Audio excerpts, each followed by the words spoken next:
All right, fellas, 2001 Monolithic here with a video update on the PPI collection.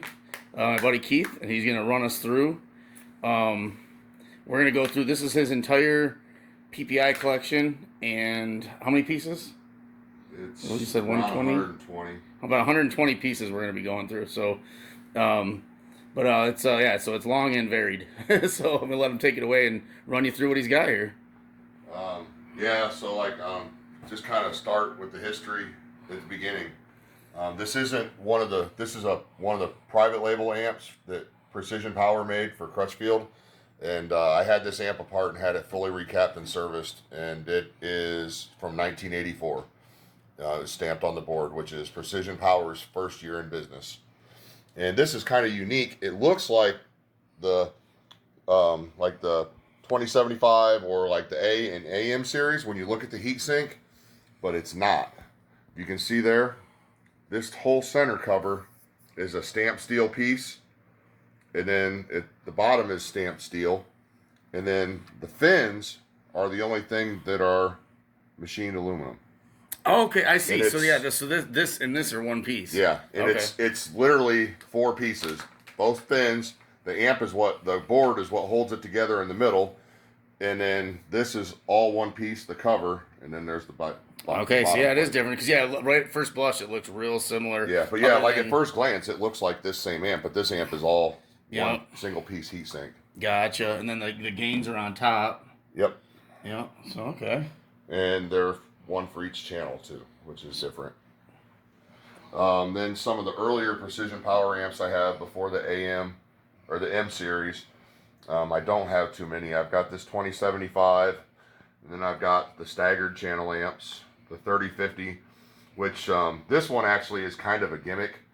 Even though it says 30 watts by 2 and 50 watts by 2, it has a single power supply in it, so it's equal power across all four channels. So I mean, it's not staggered. Okay, and which differs from the one above it. Yes, which is the 4050, which is 2x40 and then 150 watts mono, and that actually has dual power supplies, and that is a staggered power amp. Okay. Which too, and to show, I don't know if we've. Yeah, it has built-in crossovers. So like this would be like if you were an old school mini trucker, this would be the freaking ultimate amp. Because you got your mono channel for your sub, your 8s or pair of 8s or pair of 10s, and then you've got your two front channels for your doors. I mean that would have been a sweet setup, for someone with a little mini truck or something. And then we've got the Mac Daddy of all of their staggered channel amps, the 5075 DX, and then I've got the RCM 1000 for it. And this amp was so far ahead of its time. The RCM 1000 and the controlled an internal crossover. It's not a digital crossover. It electronic, but the RCM controlled the internal electronic crossover, and it also controlled the amp's gain.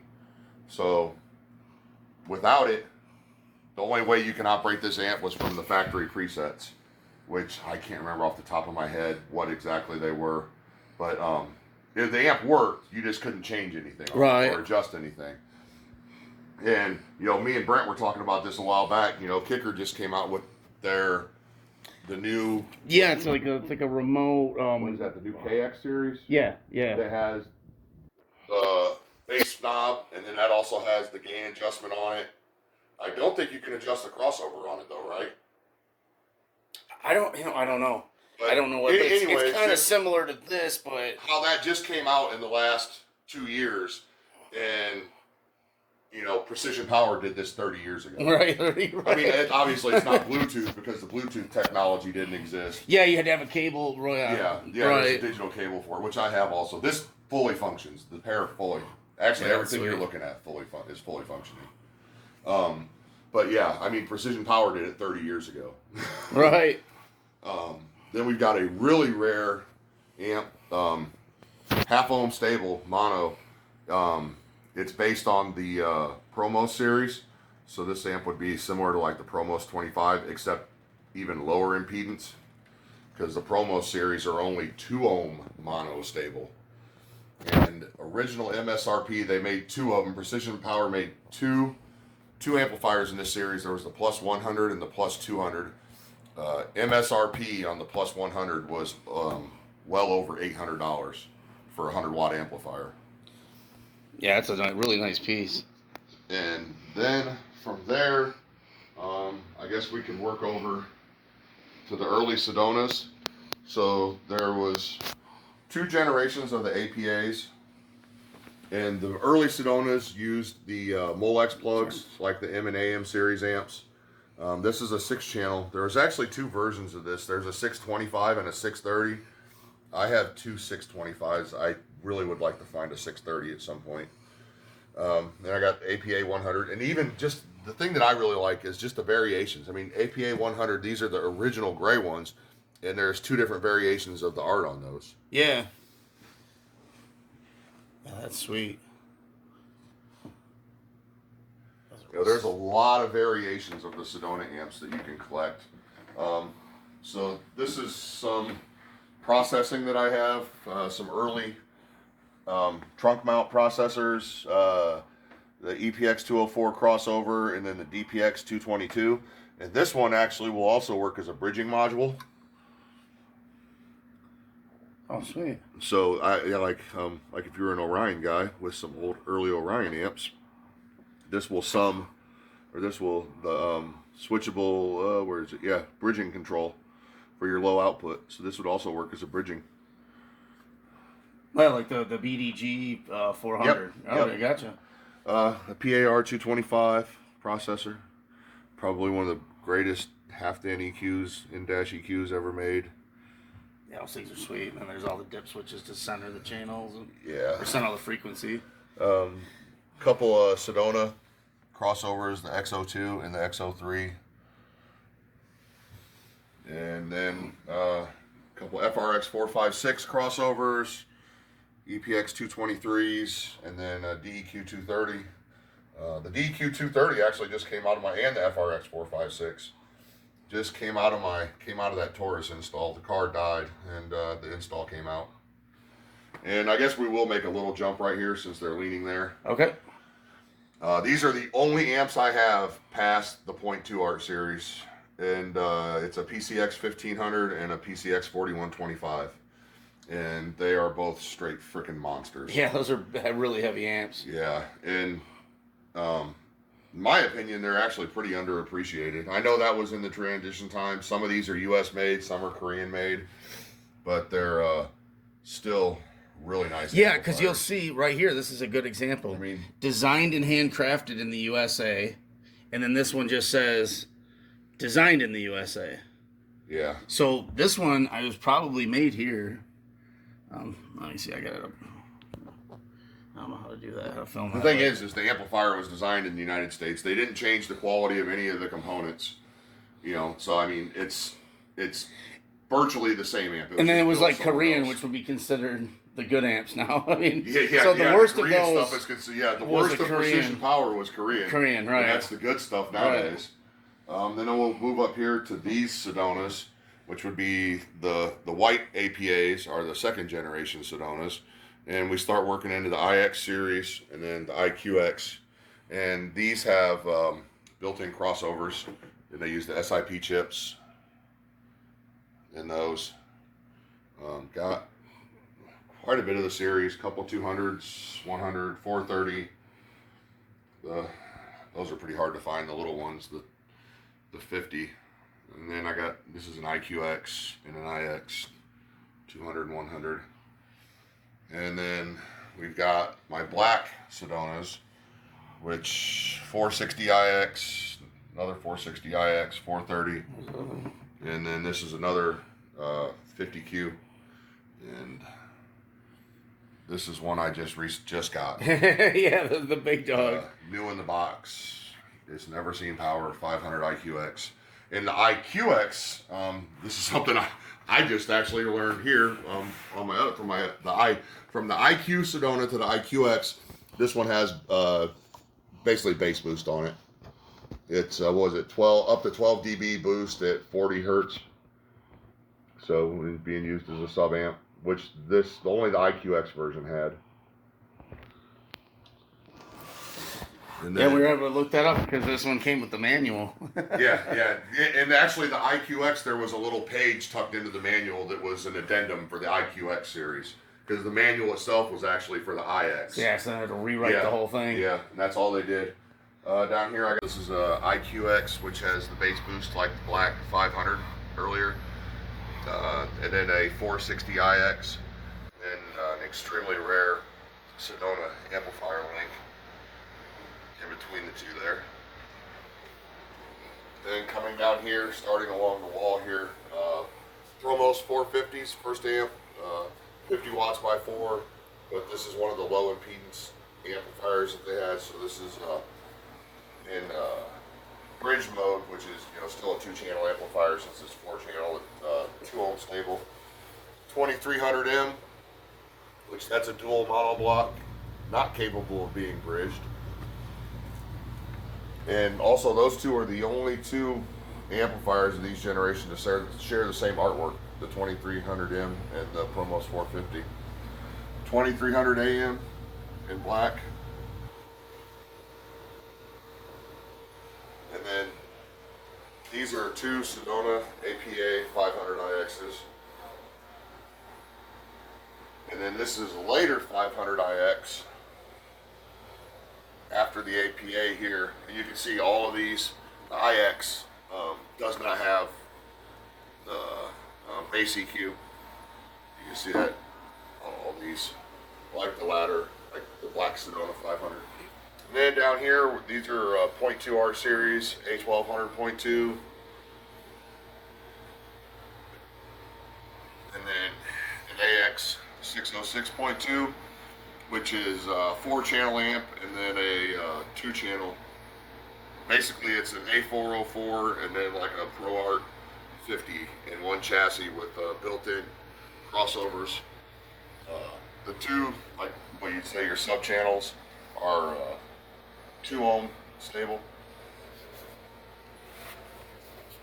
Then you want to get a shot of all of them in a row. That's a lot of PPI right there, fellas. Here, and these are mostly they're all AM and M series amps. I think most of them are AMs. 2030M, a couple of 2025 AMs, and these little suckers have got to be one of my favorite amps because of the all the artwork on the heatsink on those. I mean, just look, it's got more color and art than any of the other ones. Yeah. It's just one of my favorites. I really like that one. Those are cool. Then we got a whole row of 2050 AMs. And then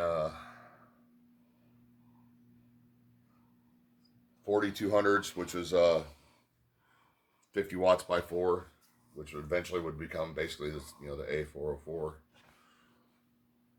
That's 3 of those. And then a 2075M in white, which I've been told that's a pretty rare amp. There weren't many of them made, the M series made in white. That's an AM. And then another 2075 AM. And then this is a 2050M in white also. And then these are the last two of my Promos series, Promos 25 and then a Promos 425.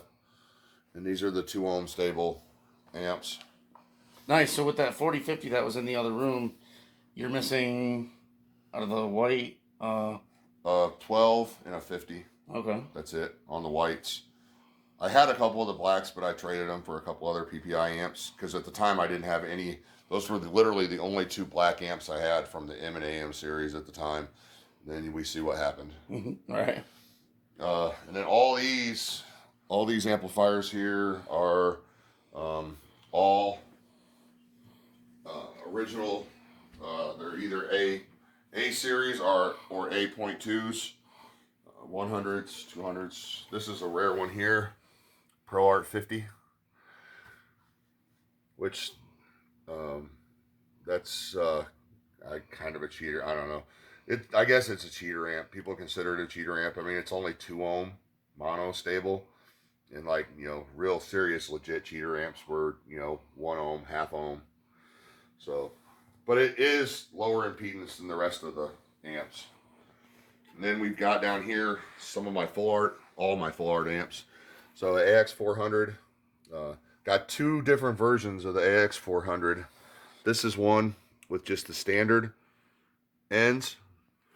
And then this is a really rare version here. The ends are full art. Yeah, those are sweet. And fully colored. Don't see many of those at all.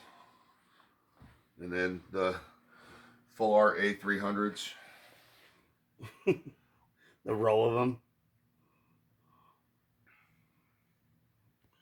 And then those are just a couple of A300s. Believe it or not, I don't have a 300.2. Maybe I do. I might have a black one. No, I don't. Then A404, and then A600, and then 600.2. And you can see these just from the 600 to the 600.2. Yeah. About 2 inches longer on the chassis. I never knew that until just now. Yeah. Oh. All right. Yeah. I thought they were always the same size. I thought it was just they had done something with the power supply or something. Yeah, they beefed up the power supplies on them. And then these are my black arts that I have. An A204 and then a 204.2. A 100. That's a 300 down there at the end. And then a 100. It's a 600.2. And then a A202.2. And then all three of these are all AX400s down here. And then my black DEQ 230. Black art DEQ 230. And then just real quick, we got just literature that you've picked up and other things. Yeah, I used to not collect this stuff, but like with everything I collect, I've started picking up the literature for it. It's just cool stuff. And also, some of this information is getting harder to find on the internet as this stuff becomes older. So it's nice to have, like this has got the specs for everything on the back. Same with this one. This is a Sedona brochure, and it's the same thing. It's got specs for everything on the back. This is a real. I think I've only ever seen like one other one of these. I can't imagine there's probably too many of them around, but it's a real small, but it's got everything. See, I mean, even this has got all the specs. Yeah, it's like the size of a coaster. Yeah. I mean, it's really tiny, but it's got... It's just a little fold-up thing. I imagine they probably just kept a stack of them on the counter.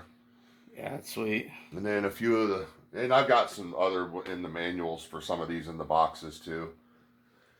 There's a AM manual, a 0.2 manual. 2300 M manual, and then that's a Promos manual. Oh, sweet! I didn't see that. And then this is a later one I picked up. It's actually quite a bit later. This is this is actually DEI times, but it's still got the last of the power class. Yep. And then this is like one of the most special pieces I have. This wasn't signed to me, but this is Pit Pass. The gentleman that it was signed to was actually Terry, who was the editor for Car Audio and Electronics at the time.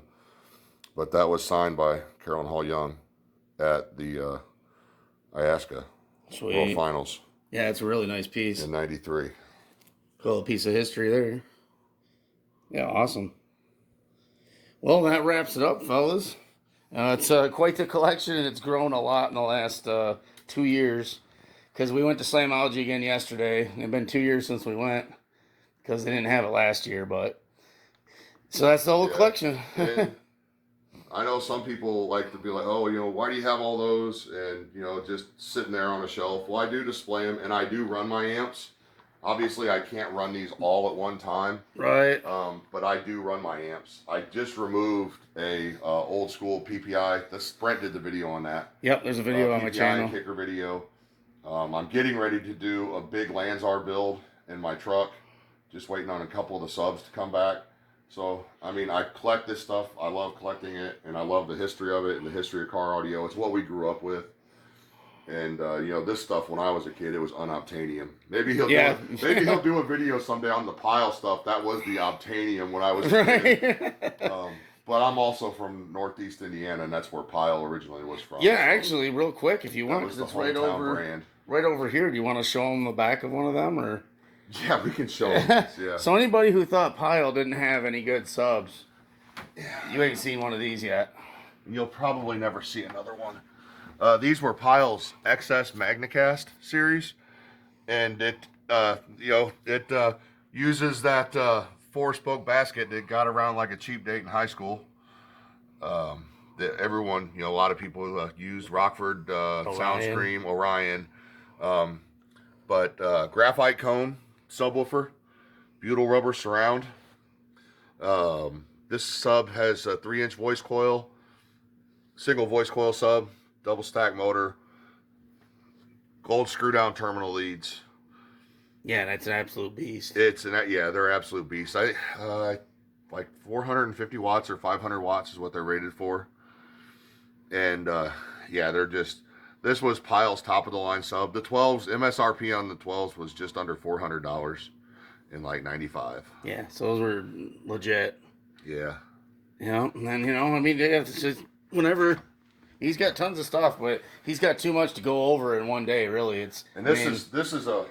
These same subs here. Yeah. That is a original new old stock dealer case. So that's how the dealer got them. I just got those about 4 months ago, and when I bought them, I was the first person to cut that box open, the outside box open, since those were shipped from Pyle. Yeah, that's sweet. Awesome. Well, until next time, guys, this is that's probably the longest video I've shot in quite some time.